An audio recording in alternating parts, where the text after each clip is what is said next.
ನಮಸ್ತೆ. ಪದ್ಮವೇಣಿ ಕನ್ನಡವಾಣಿಯಿಂದ ಎಲ್ಲರಿಗೂ ಬೆಳಗಿನ ಶುಭೋದಯ.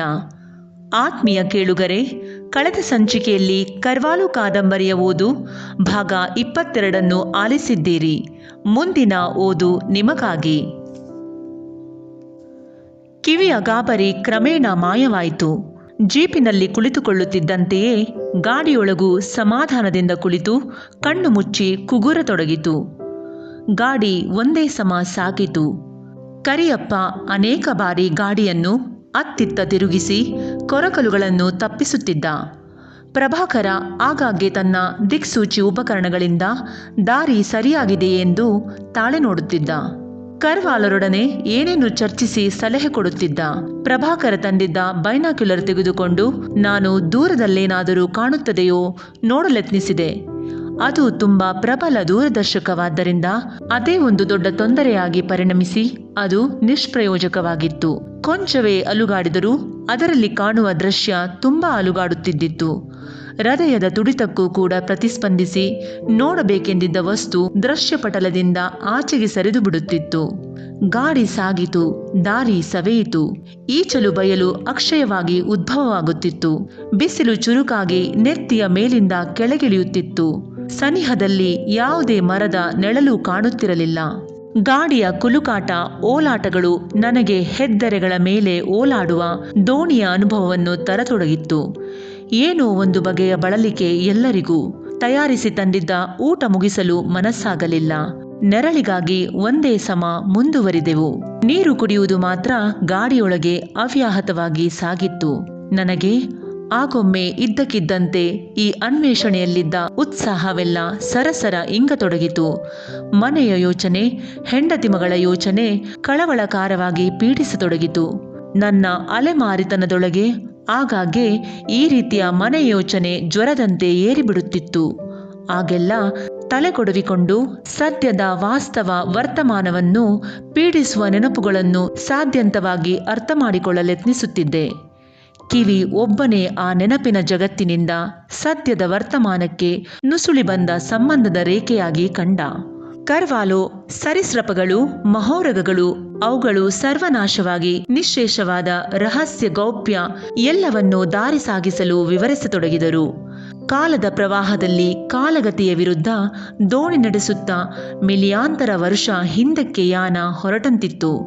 ನಮ್ಮ ತಲೆಯೊಳಗಿನ ಗಡಿಯಾರದ ಮುಳ್ಳು ಹಿಮ್ಮುಖವಾಗಿ ಪ್ರಚಂಡ ವೇಗದಲ್ಲಿ ತಿರುಗುತ್ತಿತ್ತು.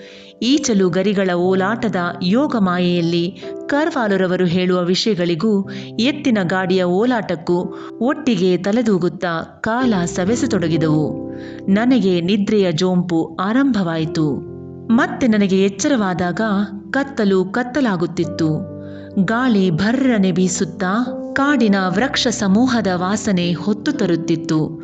ನಾನು ಬಹಳ ಹೊತ್ತು ತೂಕಡಿಸಿ ಬಿಟ್ಟಿದ್ದೇನೆಂದು ತೋರುತ್ತದೆ. ದೂರದಲ್ಲಿ ಈಚಲಿನ ಅಗಾಧ ಬಯಲು ಮುಗಿದು ದಟ್ಟಡವಿ ಆರಂಭವಾಗಿದ್ದುದು ಕಾಣುತ್ತಿತ್ತು. ನೀಲಿಯ ಗೋಡೆಗಳಂತೆ ಯಾವುದೋ ಪರ್ವತ ಪಂಕ್ತಿ ಆಕಾಶದ ಹಿನ್ನೆಲೆಯಲ್ಲಿ ಕಾಣುತ್ತಿತ್ತು. ಅದು ಕತ್ತಲಲ್ಲಿ ಲೀನವಾಗುವ ಮೊದಲೇ ಖಚಿತಪಡಿಸಿಕೊಳ್ಳೋಣವೆಂದು ಬೈನಾಕ್ಯುಲರ್ನಲ್ಲಿ ನೋಡಿದೆ. ದಟ್ಟ ಕಾಡು ಸಾಗರ ತೀರದಂತೆ ಉದ್ದಕ್ಕೆ ಹಬ್ಬಿರುವುದು ಚೆನ್ನಾಗಿ ಕಾಣುತ್ತಿತ್ತು. ನಮಗೆಲ್ಲ ಒಂದು ಬಗೆಯ ಸಮಾಧಾನವಾಯಿತು. ಕರಿಯಪ್ಪ ಅದನ್ನು ಮಹಾಮಲೆ ಕಾನು ಎಂದು ಹೇಳಿದ. ಇವತ್ತು ಇಲ್ಲೇ ಕ್ಯಾಂಪ್ ಮಾಡಿ ನಾಳೆ ಕಾಡು ಸೇರೋಣ, ಹೇಗಿದ್ರೂ ಕತ್ತಲಾಗ್ತಾ ಇದೆ ಎಂದ ಮಂದಣ್ಣ. ಬೇರೆ ಗತ್ಯಂತರವೂ ಇರಲಿಲ್ಲ. ನಾವೆಲ್ಲ ಸಮ್ಮತಿಸಿದೆವು. ಕರಿಯಪ್ಪ ಗಾಡಿ ನಿಲ್ಲಿಸಿ ಎತ್ತುಗಳನ್ನು ಕಳಚಿದ. ಕಿವಿ ಇಳಿದು ಅಲ್ಲಿದ್ದ ಎಲ್ಲ ಈಚಲು ಬೊಡ್ಡೆಗಳಿಗೂ ಉಚ್ಚ ಹೊಯ್ದು ನಮ್ಮ ಕ್ಯಾಂಪಿನ ಎಲ್ಲ ಕಟ್ಟುಗಳನ್ನು ಸರಿಯಾಗಿ ಗುರುತು ಮಾಡಿದ. ಮಂದಣ್ಣ ಬೆಂಕಿ ಹತ್ತಿಸಲು ಏರ್ಪಾಡು ಮಾಡುತ್ತಿದ್ದ. ಚಳಿ ವಾತಾವರಣದಲ್ಲಿ ಹೆಚ್ಚಾಗತೊಡಗಿತ್ತು. ಒಣಗಿದ್ದ ಈಚಲು ಹೆಡಲುಗಳು, ಹಣ್ಣಾದ ಗರಿಗಳು ಇತ್ಯಾದಿಗಳನ್ನೆಲ್ಲ ರಾಶಿ ರಾಶಿಯಾಗಿ ತಂದು ಶೇಖರಿಸತೊಡಗಿದೆವು. ಅಡುಗೆಗೆ ಪಾತ್ರೆ ಉಪಯೋಗಿಸುವ ಮೊದಲು ಎತ್ತಿಗೆ ನೀರು ಕುಡಿಸ್ಬೇಕು ಕಣೋ ಎಂದು ಮಂದಣ್ಣ ಕರಿಯಪ್ಪನಿಗೆ ಎಚ್ಚರಿಸಿದ. ಅವಕ್ಕೂ ನಿಗದಿಯಾದ ಪ್ರಮಾಣದಲ್ಲಿ ನೀರು ಕೊಟ್ಟೆವು. ಕಿವಿಯು ಚೆನ್ನಾಗಿ ನೀರು ಕುಡಿದ. ಬೆಳಗ್ಗಿನ ಊಟಕ್ಕೆಂದು ಮಾಡಿ ತಂದಿದ್ದು ಇತ್ತು. ಮೊಸರನ್ನು ಹೀರಿಕೊಂಡು ವಿಪರೀತ ಬಿಗಿಯಾಗಿತ್ತು. ಬೆಂಕಿ ಚಟಪಟ ಶಾಖ ಬೀರುತ್ತಾ ಉರಿಯತೊಡಗಿತು. ನಾವೆಲ್ಲ ಸುತ್ತ ಕುಳಿತೆವು. ಕಿವಿಯಂತೂ ಎಲ್ಲಿ ಜೂಲಿಗೆ ಬೆಂಕಿ ಹತ್ತಿಬಿಡುತ್ತದೆಯೋ ಎನ್ನುವಷ್ಟು ಹತ್ತಿರಕ್ಕೆ ಕುಳಿತಿತ್ತು. ಕರಿಯಪ್ಪ ಕುಸುಬಲಕ್ಕಿ ಗಂಜಿ ಮಾಡಲು ಗಾಡಿಯ ಮೇಲಿನ ಚೀಲಗಳಿಂದ ಏನೇನನ್ನೋ ತೆಗೆಯುತ್ತಿದ್ದ. ಒಂದು ದೊಡ್ಡ ಸಮಾರಾಧನೆಗಾಗುವಷ್ಟು ಸರಕು ಸಾಮಗ್ರಿಗಳನ್ನು ತಂದಂತಿತ್ತು. ಏನು ಕರಿಯಪ್ಪ, ಗರ್ಮಿ ಸಾಮಾನು ಇಲ್ಲಿಗೂ ತಂದಿದ್ದೀ ಏನೋ ಎಂದು ಕೇಳಿ ಪ್ರಭಾಕರನ ಕಡೆಗೆ ತಿರುಗಿ ನಕ್ಕೆ. ಕರಿಯಪ್ಪ, ಅದಿಲ್ದಿದ್ರೆ ನಡಿಬೇಕಲ್ಲ, ಒಳ್ಳೆ ಹೇಳ್ತೀರಾ, ಕೋವಿ ತಂದಿರೋದು ಯಾಕಂತಿದ್ದೀರಿ ಎಂದು ಹೇಳಿದ. ಮಂದಣ್ಣ ನಮಗೆ ಏನೇನು ಹೇಳಿದ್ದಾನೆಂದು ಅವನಿಗೆ ಗೊತ್ತಾಗುವುದಾದರೂ ಹೇಗೆ? ನಾನು ಕರ್ವಾಲು ಜೊತೆ ಏನೇನೋ ಮಾತಾಡುತ್ತಿದ್ದೆ.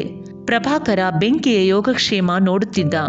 ಕರಿಯಪ್ಪ ಪಾತ್ರೆಗಳೊಡನೆ ಏನೋ ಗಲಾಟೆ ಮಾಡುತ್ತಿದ್ದ. ಆಗಾಗ್ಗೆ ಮಂದಣ್ಣ ಹಾಗೂ ಅವನು, ಇವತ್ತು ಬೆಳಿಗ್ಗೆ ಕಂಡ ಕಾಡು ಕುರಿ ಹೊಡೆದಿದ್ರೆ ಹೇಗಿತ್ತು, ಸರಿಯಾಗಿ ಹುರ್ತುಂಡು ಮಾಡಿ ಗಮ್ಮತ್ತು ಮಾಡಬಹುದಿತ್ತು ಎಂದು ಅದರ ನಾನಾ ಅಂಗೋಪಾಂಗಗಳ ರುಚಿಯನ್ನು ಪರಸ್ಪರ ಪ್ರಶಂಸಿಸುತ್ತಾ ಮಾತಾಡಿಕೊಳ್ಳುತ್ತಿದ್ದರು.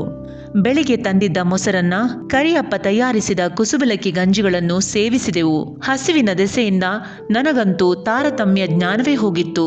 ಹಳಸಿದೆಯೋ ಉಪ್ಪು ಹುಳಿಯೋ ಯಾವುದನ್ನು ಲೆಕ್ಕಿಸದೆ ಹೊಟ್ಟೆಗೆ ಕಳಿಸಿದೆ. ನೀರು ಕುಡಿದ ನಂತರ ಕೊಂಚ ಸಮಾಧಾನವಾದಂತಾಗಿ ವಾಸ್ತವ ಪ್ರಜ್ಞೆ ಮರಳತೊಡಗಿತು. ಗಾಳಿ, ಕತ್ತಲು, ನಕ್ಷತ್ರ ಖಚಿತ ಆಕಾಶ ಎಲ್ಲ ಅವತರಿಸಿತು. ನಿಲ್ಲಿಸಿದ ಗಾಡಿ, ಗಂಟೆಯ ಕಿಣಿಕಿಣಿಯೊಂದಿಗೆ ಮೇಯುತ್ತಿದ್ದ ಎತ್ತುಗಳು, ಧಗಧಗಿಸುತ್ತಾ ಶಾಖದ ವರ್ತುಲವೊಂದನ್ನು ಹೊಮ್ಮಿಸುತ್ತಿದ್ದ ಬೆಂಕಿ, ಸುತ್ತ ಕಂಬಳಿ ಸುತ್ತಿಕೊಂಡು ಕರಿಯ ತ್ರಿಕೋನಗಳಂತೆ ಕುಳಿತಿದ್ದ ನಾವೆಲ್ಲ, ಬೆಳ್ಳಗೆ ಮಿನುಗುತ್ತಿದ್ದ ರೇಷ್ಮೆ ಕೂದಲಿನ ಕಿವಿ, ಎಲ್ಲ ಕಾಲದೇಶಗಳಾಚೆಯ ಅವಿಸ್ಮರಣೀಯ ಸ್ತಬ್ಧ ಚಿತ್ರದಂತೆ ನನ್ನ ಮನಪಟಲದಲ್ಲಿ ಅವತರಿಸಿ ಮಿನುಗಿದವು.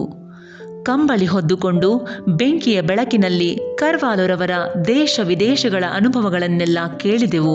ಅವರ ಊಟ ತಿಂಡಿ, ಅವರ ಬಗೆ ಬಗೆಯ ಮಾಂಸದ ತಿನಿಸುಗಳ ಬಗ್ಗೆ ಕರ್ವಾಲು ಹೇಳಿದಾಗ ಕರಿಯಪ್ಪ ದುಃಖದ ನಿಟ್ಟುಸಿರು ಬಿಟ್ಟು, ಮಂದಣ್ಣ, ನಾಳೆ ಮಾತ್ರ ನಾನು ಗಾಡಿ ಹೊಡೆಯವ ಅಲ್ಲ, ಈಗಲೇ ಹೇಳ್ತಿದ್ದೀನಿ, ನನ್ನ ಕೈಯಾಗೆ ಕೋವಿ ಇದ್ದಿದ್ರೆ ಆ ಕಾಡು ಕುರಿ ಬಿಡ್ತಿದ್ನ, ಹೇಗಿರ್ತಿತ್ತು ಈಗ, ಥುತ್ ಎಂದ.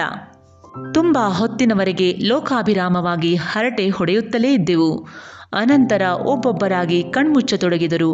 ಕಂಬಳಿಯೊಳಗೆ ಕುಗುರುತ್ತಾ ಇನ್ನೇನು ರೆಪ್ಪೆ ಮುಚ್ಚುವ ಸಂದರ್ಭದಲ್ಲಿ ನನ್ನ ಆಲೋಚನೆಯ ಲಹರಿಗೆ ಇದ್ದಕ್ಕಿದ್ದಂತೆ ಇದೆಲ್ಲ ಏನು ವಿಚಿತ್ರ ಎಂದೆನಿಸತೊಡಗಿತು. ಯಾವುದೋ ವಿಚಿತ್ರ ಕಲ್ಪನೆ ಮಂದಣ್ಣನ ಕಣ್ಣೆದುರು ಮಿಂಚಿ ಕರ್ವಾಲುರವರ ಪ್ರಬುದ್ಧ ಮನಸ್ಸಿನಲ್ಲಿ ಬೆಳೆದು ಈಗ ನಮ್ಮೆಲ್ಲರ ಕುತೂಹಲ ಉತ್ಸಾಹಗಳನ್ನು ಹುರಿದುಂಬಿಸಿ ಯಾವುವೋ ಅನುಭವಗಳಿಗೆ ನುಗ್ಗುತ್ತಿದ್ದೇವಲ್ಲ, ಏನು ವಿಚಿತ್ರ! ಇದರ ಬೆಲೆ, ಅಮೂಲ್ಯತೆ, ಸತ್ಯಾಸತ್ಯಗಳಾದರೂ ನಾವೆಂದೂ ಮುಟ್ಟಲಾರದ ಕೋಟ್ಯಾಂತರ ವರ್ಷಗಳಾಚೆಯ ಮನ್ವಂತರವೊಂದಕ್ಕೆ ಸೇರಿ ಹೋಗಿದೆ. ನಾನು ಮೌನವಾಗಿ ಕಲ್ಪನೆಯೊಳಗೆ ಆ ಬೃಹತ್ತಾಕಾರದ ಮಹೋರಗಗಳ ಓಡಾಡುವ ಸದ್ದು, ಉಸಿರಾಟಗಳನ್ನು ಆಲಿಸಿದೆ. ಕೊಂಚ ಹೊತ್ತಾಯಿತು. ಕೂಡಲೇ ನಿದ್ದೆ ಬರಲಿಲ್ಲ. ದೂರದಲ್ಲಿ ನರಿಗಳು ಕುಯ್ಯೋ ಎಂದು ಊಳಿಟ್ಟವು. ಅನಂತರ ಒಂದಕ್ಕೊಂದು ಸಂಭಾಷಣೆ ಮಾಡಿದಂತೆ ಕೂಗಿದವು. ಆ ನರಿಗಳ ಕೂಗಾಟದಿಂದ ಉದ್ದೀಪ್ತವಾಗಿಯೋ ಏನೋ ಹತ್ತಿರದಲ್ಲೇ ಒಂದೆರಡು ನರಿಗಳು ಕೂಗಿದವು. ಕಿವಿ ಎದ್ದು ಕುಳಿತು ವಿಚಿತ್ರ ಭಂಗಿಯಲ್ಲಿ ತನ್ನ ಕಿವಿಯನ್ನು ಹೊರಳಿಸುತ್ತಾ ಆಲಿಸಿತು. ನರಿಗಳು ತಮ್ಮ ಶೈಲಿಯನ್ನು ಬದಲಿಸುತ್ತಾ ಕೂಗಿದವು. ಕಿವಿ ಏನೋ ಗೊತ್ತಾದಂತೆ ತಿರಸ್ಕಾರದಿಂದ ಹು ಎಂದಿತು. ಬಹುಶಃ ನರಿಗಳು ಇಲ್ಲಿ ಕೆಲವರು ಗಾಂಪರೊಡೆಯರ ಶಿಷ್ಯರು ಬಿಡಾರ ಮಾಡಿದ್ದಾರೆ ಎಂದು ಮಾತಾಡಿಕೊಂಡವೋ ಏನೋ. ನರಿಗಳ ಕೂಗಾಟ ಮುಂದುವರಿದುದನ್ನು ನೋಡಿ ಕೋಪಗೊಂಡು ಕತ್ತಲನ್ನೇ ದೃಷ್ಟಿಸುತ್ತಾ ಕಿವಿ ಭೌ ಭಕ್ ಎಂದು ಕತ್ತಲಿನ ಶೂನ್ಯಕ್ಕೆ ಬೊಗಳಿತು. ಆ ಕ್ಷಣ ಅಷ್ಟೂ ನರಿಗಳು ಬಾಯಿ ಮುಚ್ಚಿಕೊಂಡವು. ಕಿವಿ ಒಮ್ಮೆ ನನ್ನ ಕಡೆಗೆ ತಿರುಗಿ ನೋಡಿತು. ನಾನು ಒಳ್ಳೆಯ ಕೆಲಸ ಮಾಡಿದೆ ಎನ್ನುವಂತೆ ಕಣ್ಣು ಮಿಟುಕಿಸಿದೆ. ಕಿವಿ ತುಟಿ ಹಿಸಿದು ಹೋಗುವಷ್ಟು ಅಗಲವಾಗಿ ಬಾಯಿ ಕಳೆದು ಆಕಳಿಸಿ ಮಲಗಿ ನಿದ್ದೆ ಮಾಡತೊಡಗಿತು. ನನಗೆ ಆಶ್ಚರ್ಯವಾಯಿತು. ಬಹುಶಃ ಕಿವಿ ಏನೋ ಆ ನರಿಗಳ ಮರ್ಮಕ್ಕೆ ತಾಕುವಂತೆ ಬೈದಿರಬೇಕೆಂದು ಯೋಚಿಸಿದೆ. ಮಿಕ್ಕವರೆಲ್ಲ ನಿದ್ದೆಯಲ್ಲಿದ್ದಂತೆ ಕಂಡಿತು. ಆತ್ಮೀಯ ಕೇಳುಗರೆ, ಇದುವರೆಗೂ ನಮ್ಮ ಓದನ್ನು ಆಲಿಸಿದ್ದಕ್ಕೆ ಧನ್ಯವಾದಗಳು. ಮುಂದಿನ ಓದಿನಲ್ಲಿ ಮತ್ತೆ ಸಿಗೋಣ. ನಮಸ್ಕಾರಗಳು.